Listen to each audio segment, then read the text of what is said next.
Hi, good morning, everyone. The room has to be filled with energy first. Good morning, everyone. Yeah, that's better. It actually encourages us as well to speak and put more efforts to make it lively. So, the topic for us today is rather simple but too complicated, creating a sense of belonging. And I'll take a cue from Dr. Dwivedi, what he said as KRA. So I'll take the reverse of it as क्यों रहे आपके साथ. That is something which where we are. Dr. Dwivedi, do you agree? So the way we look at is that how to retain people. The same way the employees or the teammates also look at why to stay. That is a bigger question. And most of the organization and most of the people sitting in HR, they think in the boardrooms. They never look at the reality that what is happening on the ground and what are the real expectations. And there the gap starts. And from there, uh, the challenge of retention, challenge of belongingness. If belongingness is there, then the retention will always be very high. So, what is it that is creating a sense of belonging, or in true sense, creating belonging within the people in an organization is something what we'll, along with the panelists, we would like to deep dive into. So, before we jump into the questions, I would like to start with a common question that when we hear the word belonging, what does it mean to you beyond diversity and inclusion? That is something which is something we can start with, and I would request everyone to participate and uh, give their views on that. Hi, good morning to everyone. Just like we have started with the very strong notes, like Dr. Dwivedi said, "क्यारे क्यों रखे आपको," and Dr. Pant said, "क्यों रहे आपके साथ." So it's really a very energetic tone we have, started with. So now when we talk about the belongingness, so what is when this belongingness words comes, what is the first thing comes in your mind? Because in corporate sector we talk about business.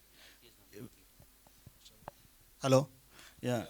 So in corporate sector, everything works for the business. Belongingness, when this comes to your mind, what is the first response you have? What is this? It's business, it's numbers, it's profit loss. What is this? So belongingness is a feeling, and feeling cannot be created through a business. It's a consistent efforts. Diversity is how many people are in the room. Inclusion is everybody has got a seat in the room at the table, and this belongingness is the next step after diversity and inclusion, because people are valued, people are respected, their voices are heard. So this is kind of belongingness like we have. Like we are in the corporate sector, most of them are in the leadership position. We say that our doors are open. But our calendars is a different story. People hardly get a time to interact with the people. So we invite people for the suggestions, but the decisions are taken in the closed cabins, closed rooms. So that we need to develop an environment where people are free to speak. They should understand this company. I belong to this company. This is called belongingness, and this is created. I'm sharing a small example. I was with the company earlier. Having the multi-location. It's a very big setup. So I was obviously in corporate office, and like we started an initiative in HR. So we can name anything, whatever we find suitable. Satyendra, what I'll suggest is, in the interest of time, let's keep it brief. Yeah, yeah, We okay, have to okay, further deep okay, dive. okay. So I will share this example in next one. Yeah, please. Okay.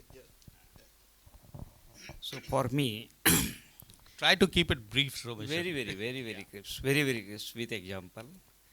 Now you know what sir has really said, and you what you said na, क्यों रहे आपके साथ. That is the main thing. The belongingness, create from that particular words. क्यों रखे आपको. That time has gone, sir. Now people are struggling for the, controlling attrition rate and all that. and very 5% people only क्यों रखे आपको, 95% क्यों रहे आपके साथ. So the topic has completely changed.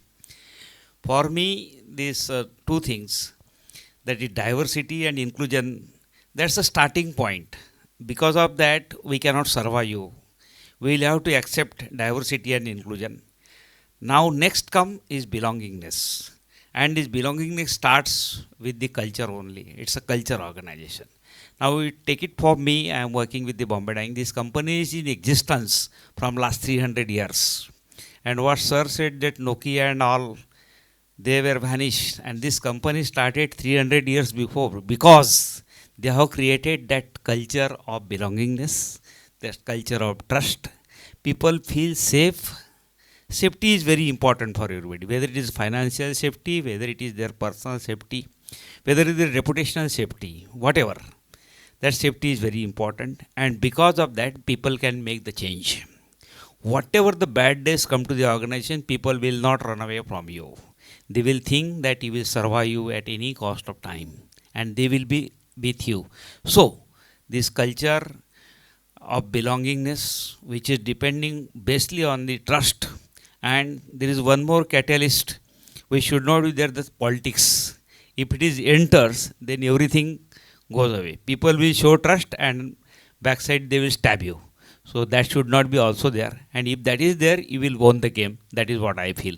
Now, sir is saying that we should keep our, whatever saying, in a very limited time. So I would like to pass this mic to some other person. Thank you. I'm so honored, sir. Thank you very much. I will stick to only two concepts, Kavinderji. Let me start with in any organization or in any gathering, there are two kinds of people. कितने लोग किस type है? To just ऐसे करके दिखाइए to. या एक तो वो होते हैं जिनके आने से खुशी मिलती है, और दूसरे समझ गए. So these are two kinds of leaders, and the second kind of leaders are those who are the culture killers, DNI killers, belongingness killers, right? So you just, I'm not asking you, you can just look inwards at what kind of leader would you like to be, or you are, kind of thing. In fact, today's newspaper, there was a article which I really liked it, talked about Gen Zs, that new terminologies has been mentioned, vacation, room rotting, or there is another one which they said it is mentee bee. Okay, no, they said that it is not, the vacation is they go to vacation. They said going to vacation is not important for me. The experience of going to that vacation is more important. Journey is more important for me, going to Paris or going to Shimla or going to Manali. So that is something which is changing in the mindset of Gen Zs. Similarly, there is another one called mentee B, is mental belongingness. That is very, very important. So that is where the concepts are changing. We are going to be dinosaurs in few years. That is the generation is going to be coming. So we have to adjust accordingly. So that is something if we adapt accordingly, then we will be able to contribute in a manner the way they want it. So I'll close on this front that if you try to call me, you will hear a caller tune. किसी की मुस्कुराहटों पे हो निसार, किसी का दर्द मिल सके तो ले उधार. And this juncture, I pass my mic to other person. Thank you all and good morning. Dwivedi ji, you mentioned of KRA, kaise rakhe aapko, and it is becoming Gen Z, even Gen Y, I would say, something like kaise rakhe aapko for the employer. And kaise rakhe aapko ka only way ultimately is if employees are seeing belonging, a sense of belonging with the organization or not. And this belonging is what? Inclusion is inviting someone to the party. And then belonging is, do you feel free to get on the dance floor and dance your heart out? That's belonging. And if an organization is able to create this core competence, I can create belonging, you will have something which goes beyond CTC, PF, gratuity, all that, and it will say, no, even if organization is struggling, there will be resilience because employee will say, you are with me, I am with you. So this diversity and inclusion are only the input side of it. And if belonging is the output, the effectiveness comes from psychological safety. The effectiveness comes from other elements of culture like trust, transparency, fairness. If these 3, 4 aspects of effectiveness are there, input, effectiveness, then only output of belongingness will be there. Else it will be not so much of a belonging. Yeah, that's what belonging is for me, Kavin. Thank you. Thank you, Vivek, and thank you all. Just one point from my side that when we talk about belongingness, how does it create? It has got ingredients of all aspects. When we talk about that, getting everyone a seat at the table, it is all about empowerment, how we are empowering. In most of the organization, like the culture what we have created in our organization, if the CEO is coming late, anyone can question him that you are late, you are wasting others' time. That is the freedom, and that is the kind of culture what, and it comes from empowerment. That anyone can question the CEO that I do not agree with you. If that is the kind of empowerment you have provided to your people, they certainly feel that yes, I've got a right in this organization and this is the place where I belong to. That creates the level of trust. Even if the CEO is calling for a meeting at odd hours, people have the right to decline it. I'm not available. And it is respected, not with the vengeance. So that with that, I'll move to the next part since Someshwar spoke about the culture. So I'll move to you, Someshwar.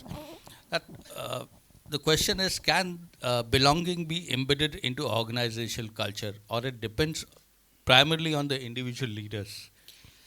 The main thing is, this culture of belongingness only create the results. As far as my experience goes, I worked mostly in the Tata companies and now in the Bombay Dyeing. Without culture, without taking the people into the confidence, likewise you said, the people have authority to talk to CEO and all that about their timings, about their requirement and all that. So the taking these last people into the confidence, that will only create the change. Last people. Now, so far as our organization concerned, it's 1,000 people organization, but on roll we are only having 300 people. But when the facilities come, we give the equal share to everybody, right? From contract labor or to Mathadi or whatever, and that is how the results are coming. For example, in our company, from last 15 years, from last 10 years, there is no accident. 6,656 accident-free days. How it's achieved? Because everybody is tuned. Everybody knows. Suppose I do the accident gifts which is coming on 4th March will not, anybody will not get. So that is how this culture is started building. So it is not individual's game. It is all individual, that is CEO or the company. They can make a culture and make everybody a responsible person. Everybody, feel like he is also, empowered to do something. He is also having word. Maybe he is getting less salary, but he feels that his organization importance is very high. So that is how that belongingness, once it is created, then the game change. And this game is started changing. I have so many things to talk, but let others also to speak on this topic. Okay? Thank you. Kavinder, I wanted to make a point here. Please Just go a ahead. one-liner only. That a lot depends upon the manager to create a culture of belongingness. But it is like if manager only create particular in whose department is like holding an umbrella in the rain. And the moment umbrella is gone, the culture is also gone. And manager is gone, the culture goes for a toss also. So it has to be a systemic approach to build a culture kind of thing. Yeah, very true. And what I've seen is when the new manager comes in, he comes with the legacy of his previous organization, and then you have to bring him into your organization that things are different out here. And please forget, if that organization was so good, why you have left it? You are out here because we are better. And new manager always finds fault in the system. Correct. Yeah, that is there. But then suppose you are having very strong culture na, like culture of Tata companies or culture of the Bombay Dyeing, for example. I am telling. When the new person comes, he get really kind of thinking that we will have to keep ourselves. We'll have to verify what was our culture and what is this company culture, and then they feel that okay, I'll have to accustom with this culture only because the because my taking care is started from the day I come into this organization. The people welcome me, how these people welcome me, how organization welcome me, how they are treating me. When this thing started, no, he started forgetting whatever he has brought. He started gathering whatever is there for him. So we have created that culture and we are really proud about it. Certainly, and you have to set up that what is acceptable and what is not acceptable in the new organization or in our organization. That is something which is most important. Now, yes, we are talking about culture. Now, we spoke about what creates the culture. Now, coming to Satyendra, what in your view or what you have seen in your experience that what leadership behaviors unintentionally undermine belonging? Yeah, correct. Yeah. So we are talking about the belongingness, and like I was sharing a small example, but due to the time shortage, Kavi has said that. So- Asif is behind me. Huh? yeah. So I was working with a company which is a multi-locational, very big setup in India, and it's a kind of multinational setup. And we have initiated a initiative from the corporate office, and we have given a name. So naming will be done by the corporate office. This is not a big task. But just to get involved people, we have sent this information to, we have proposed few names and we have suggested what is the name you recommend for this initiative. And we received numerous responses and we have given the results to the people that these are the responses received from the people. So people have a kind of feeling, I have also been involved in this process. I belong to the company, I have this kind of thing. So belongingness only affect when there is a favoritism. People are taking to the certain set of people always when they are giving the project to the certain set of employees. They taking the loudest voice in the room because they are the kind of they will be treated as they are the trusted partners for this. So belonging is that we need to involve people who is the quietest in the room. We need to involve them. We need to provide them that kind of safety and security so that they can is free to speak their voices. What they maybe sometimes the small initiative also bring the big changes. So that kind of belongingness culture we need to develop in the company. And when we talk about the partiality, favoritism, and other things, then obviously this gets disturbed. So yeah, thank you. Yeah. Anyone wants to add? I would like to add something. If you wish to. See the belongingness, whatever I have told, the results are not possible. If there is no belongingness, there is no trust. There is no, sort of attachment between each other. If you cannot form the teams, then the results will not be there. Now, people are talking about well-being, mental well-being, health well-being.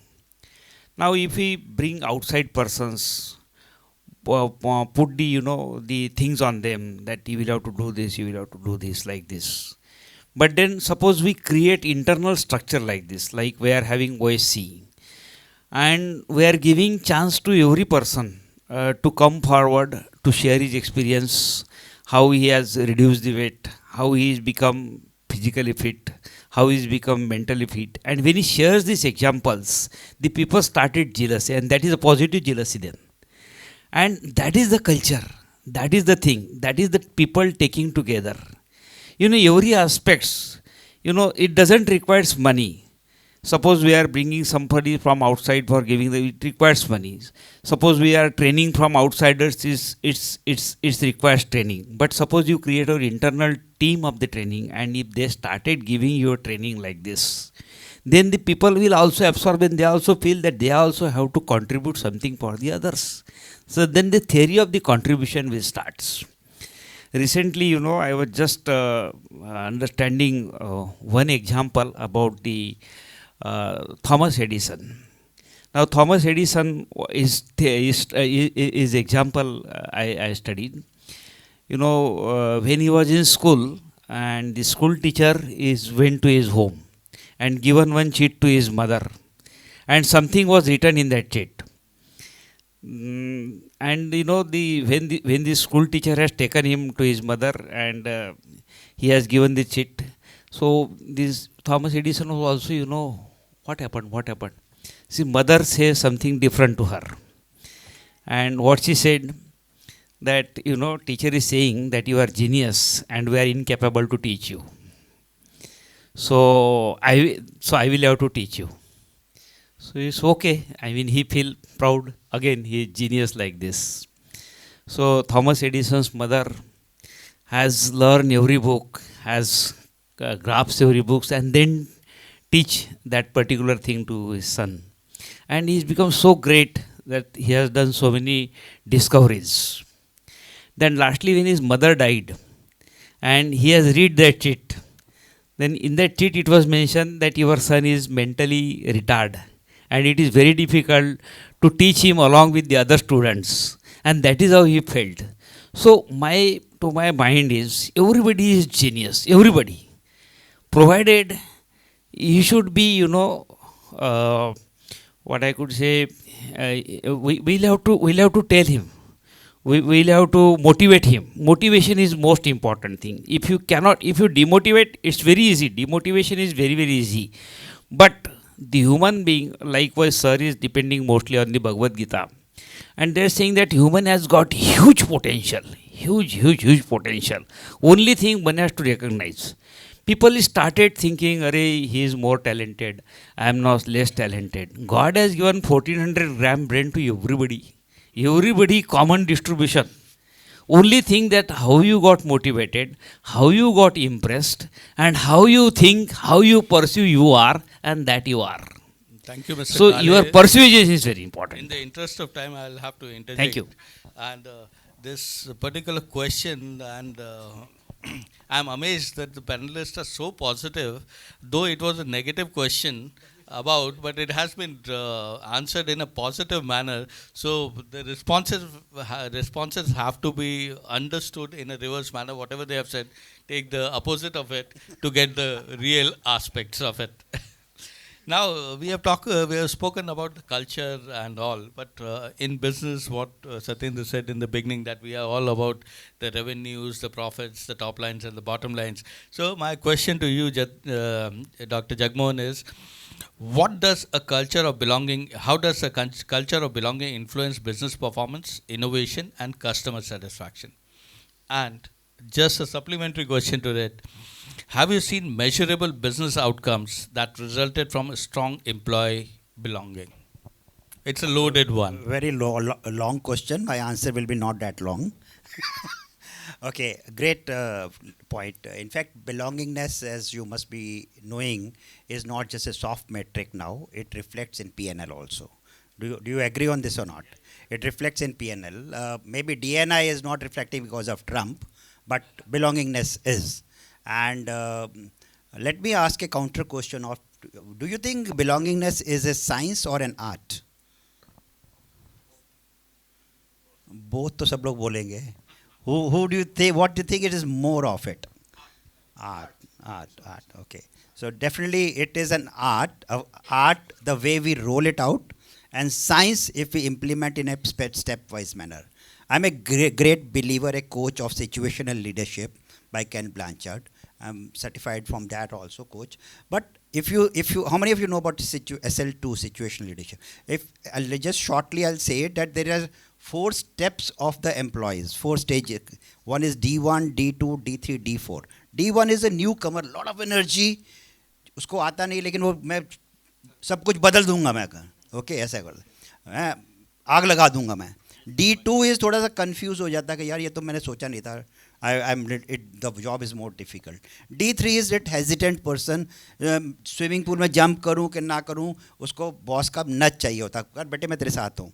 D4 are horses, Arabian horses.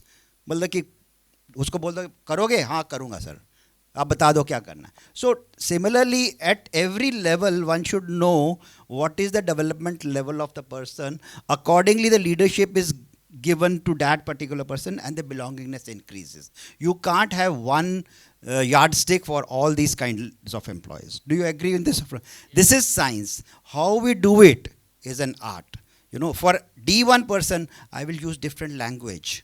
I will be more directive in my approach. For D2, I will be more directive and supportive in my approach, and then belongingness increases. D3, I will be more supportive, and D4 is more delegating in the approach. उससे belongingness पड़ेगा. If I do a mismatch of my leadership style, belongingness goes for a toss.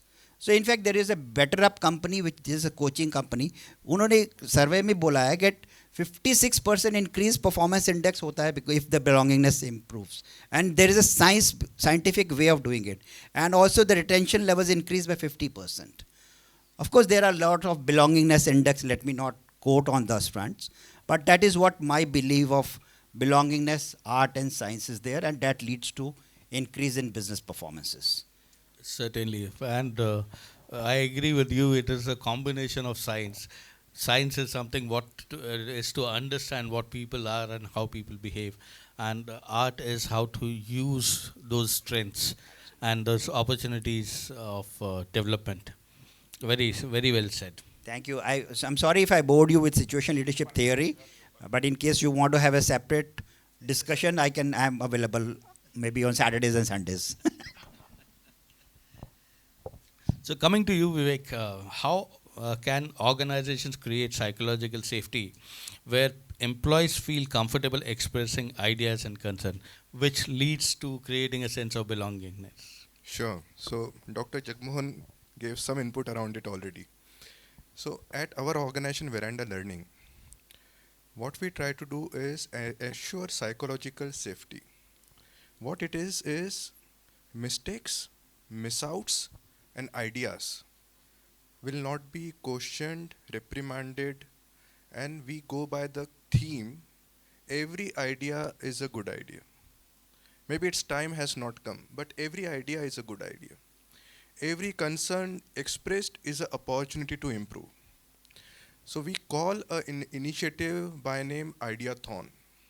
And the way we are here, probably 50 odd, 60 odd. If it is Ideathon, we'll have around 90 minutes blocked. And each one of the member here will have to give one unique idea for improvement of the organization. Could be for that department, that function, beyond that, whatever. An idea cannot be repeated, will be the rule. And then rewards, recognitions of good ideas, executable idea, all that follow. But what it creates is a culture top down. CEO looking for those ideas, CHRO looking for those ideas. That okay, we believe in you sending us the right inputs. Likewise, misouts and errors, they are taken as an opportunity to look back and see how it could have been done better rather than starting the shout matches and blame games. And very proactively from top, they are curtailed. And these two things, what they ensure is, to a large extent, you create the right culture to allow psychological safety. And third element, which Dr. Jagmohan mentioned, in India more so, how it happens is you are great individual contributor, you will get promoted, you will get promoted, you will get promoted, and you will reach the echelons of leadership. But that doesn't make you great people leader. That doesn't give you people skill. And that is where coaching mentoring comes to play. Not every Sachin Tendulkar who is a top performer will be a great captain. Right? So how we can create great captains, great leaders, that coaching mentoring, where creation of sense of belonging, that pride, that involvement, so that even when organization is struggling, there is resilience in the organization, because from the ship, rats are not jumping out at the word go. That is what we believe in creating, and that's the method probably we use. And yeah, there can be more to add it, but primarily this is how we approach it. Thank you, Vivek. Sounds interesting and effective mechanism to take care of the ideas and giving people a psychological safety. Yes, you will be heard, and if something good comes up, it gets implemented. So, but that reminds me, when I started my career, my boss told me once that I identified it an error to him He said, okay, it's a mistake since I have done it. If you would have done it, it would have been a blunder. So that's how psychological safety, if it is error on both the sides, mistake on both the sides, it is a. You reminded me what you said was everybody must have seen this video of President Kalam, and his boss, Mr. Trehan, that how his first attempt failed and both of them went to the press conference and he took the blame. And second time he said, you address the press conference, and the credit went to President Kalam. That is what psychological safety is. So that's what I tell to my team as well. Whatever good is happening, it's your credit. Whatever bad is happening, I'm there. Great. When are you writing a book on yourself? So probably now we have seen enough of theory. Now let's move to the practical aspects of it, creating it, how to create it. So coming to you, Satyendra, what practical initiatives have you implemented that genuinely improved the belonging in the organization? Yeah, good question. Actually, as Vivek has said, ideothan, so you have many ideas in your mind, but only idea is successful which is sold to the management. Because you talk about, you have many ideas in your mind, because and there are some money involvement, there are some other factors are involved, time factor involved. So when you go to the management, talk about the ideas. So maybe you have 10 ideas, the only one idea gets successful because it is sold to the management. Yeah, they are accepted it. So I was in a company, it's a practical example, and the company has a worldwide business. Maybe we have around 120 subsidiaries across the globe. And people come to the company, suppose they are in India, so hardly they are connected with the Indian people, and then the teams call and other things happening with them. But there is no sense of belongingness, there is no inclusion, there is nothing that's happening. So I started working on that, and then finally I propose a agenda to the management that we should have a kind of 15 days kind of seminar in maybe any country, maybe in European countries, maybe in Asian countries, where the new joinees will come over there. They will interact with each other, and so they will have a kind of belongingness feeling. I belongs to this company, and so there are a lot of discussion has happened to implement this idea. But since the money was involved, the time factor was involved, but finally this is accepted by the management global team, and now we are feeling very very kind of good experience on that, because people are traveling to the different countries. They have a kind of maybe the 200-300 people are in a one place. They have the interchange of the thoughts, culture and everything, because somebody belongs to the India, somebody is Malaysia, some other countries. So they have an interaction of all this. So they are always connected with each other. So such kind of initiative I brought it there, and this is really very much successful and accepted by the management. I was with one more EPC company earlier that I have the around. Try to keep it short. Yeah, sorry. So in that company also, management has called me and asked, I'm feeling some sort of this, issues, and people are not, have the sense of feeling of belongingness and this kind of things. I proposed some ideas to them, and then we started working on this project, and that was also very much successful. Thank you, Kavi, for giving the opportunity. Yeah. Just add the practical examples to it. Actually, I was coming to you with the next question. No, but I will support him with this question. The practical examples. In our manufacturing company, we used to have 2-3 KRAs. One is that waste reduction. Basically, 1% waste reduction means 1% profit per month.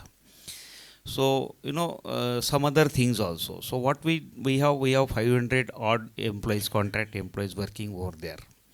So we throw an idea that we will give them the extraordinary award on the eve of the 15th August and 26th January if they have suggested some extraordinary things or done that extraordinary things. You will not believe, out of 500 contract employees, 46 employees come with excellent suggestions, and that has reduced our waste like anything, and our profitability has increased. We have given a gift, small gift, 1,000 rupees or so, but it has a very very good impact, and people got motivated. They feel belongingness, they feel empowered. So that kind of thing. Another example we have implemented, like he has said that every suggestion is good suggestion. So what we are giving 30 rupees per suggestion, whatever. Give good suggestion, bad suggestion, but your suggestion will valued. And if you will not give suggestion, your performance will affect.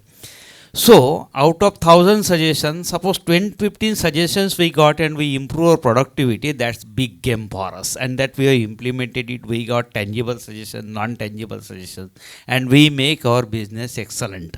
So, these are the practical examples I am just sharing you. There are so many examples like this, but likewise, sir is saying that there is a shortage of time, so we'll have to respect it. Yeah, so primarily reward and recognition is coming out to push suggestions. So coming back to you, Someshwar, since the mic you are holding, what skills should manager develop to foster inclusive and high performing teams?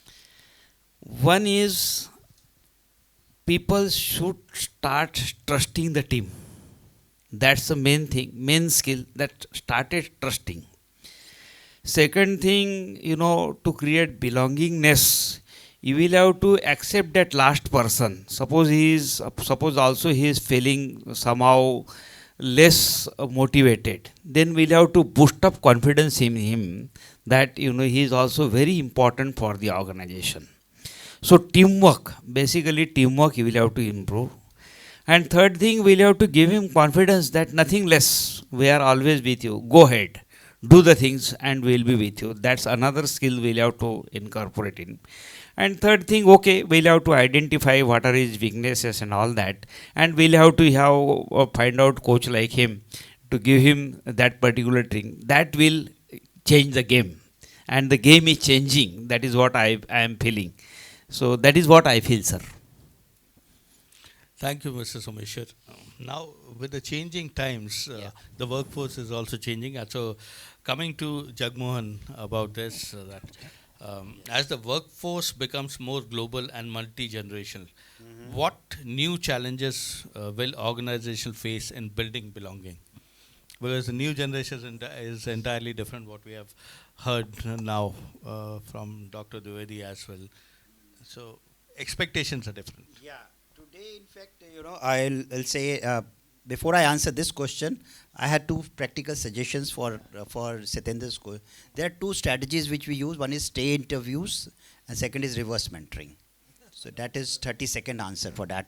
And coming to my question, which you asked me, the multi-generational force, that is definitely a challenge. Today, there are 4 generations sitting on the table. Okay, that is something which is one generation wants a LinkedIn shout out, second generation wants a raise, third generation wants a corner office, and fourth generation is very simple. They just want Wi-Fi password. Okay, so that is how you have to engage the way we do it, multi-generational. So again, I come back to my own old theory, situational leadership. You understand what they want, and you customize it, personalize what you want, and their belongingness will increase. And let me again talk about, the belongingness concept. We may do lots of studies and surveys. They are tick mark activity. The intent is more important than the content.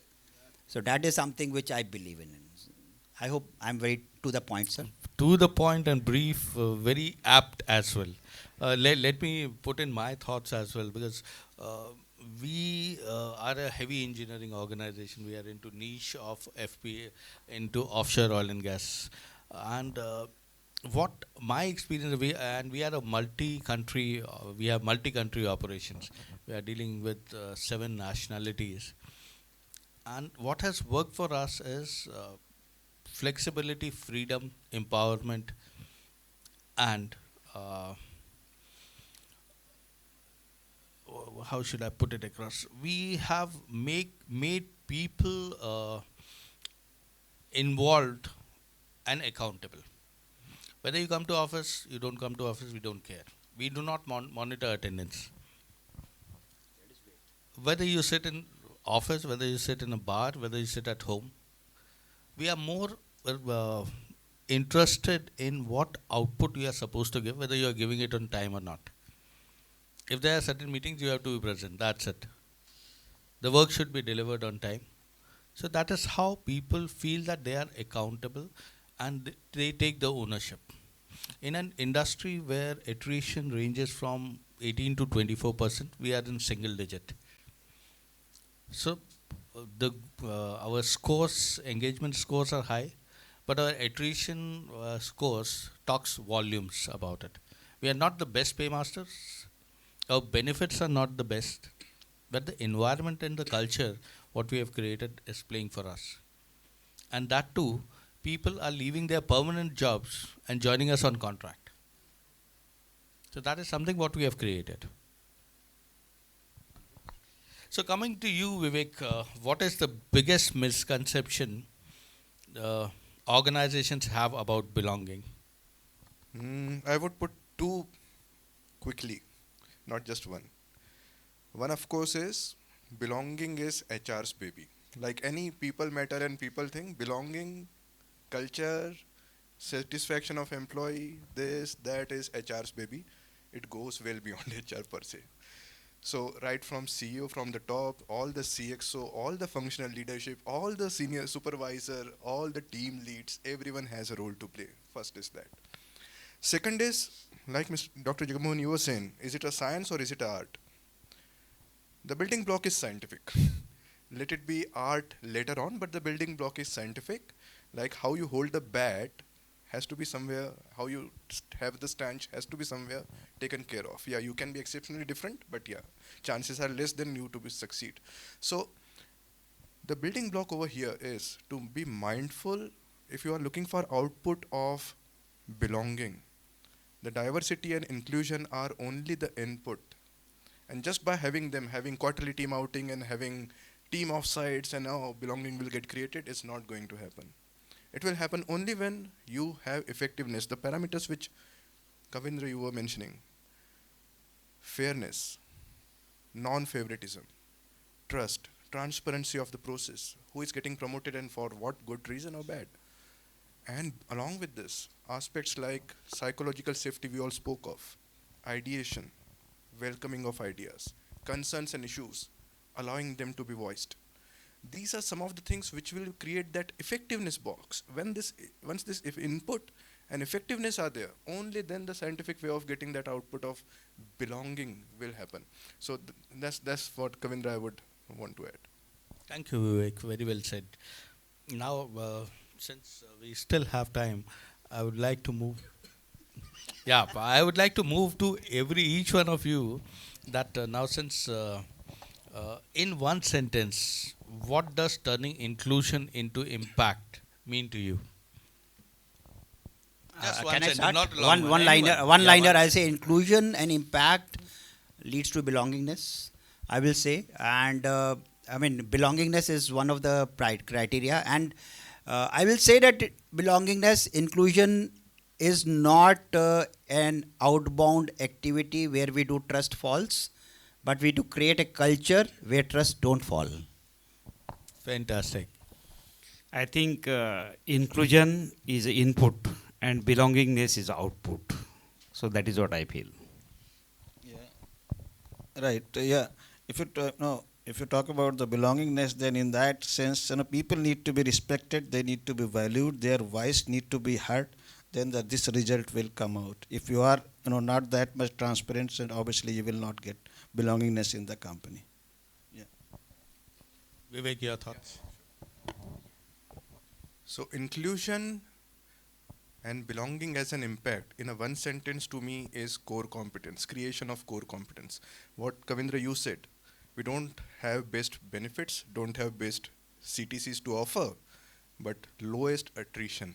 That's core competence you have created, not costing you much, right? So impact of right inclusion and right belonging is creation of core competence and resilience for the organization. Yeah. To me, inclusion into impact means how the business is benefited by creating a sense of inclusion and belonging. Now, from our side, our thoughts are over. We would like to open the floor for questions. In case, do not hide anything. whether something, if you are taking a tough call as well, or whether it is a normal process, do everything over the table. If the process is transparent, if the things appears fair to people, then people will be trusting you, and the process will be trusted, and that will build a trust on the organization.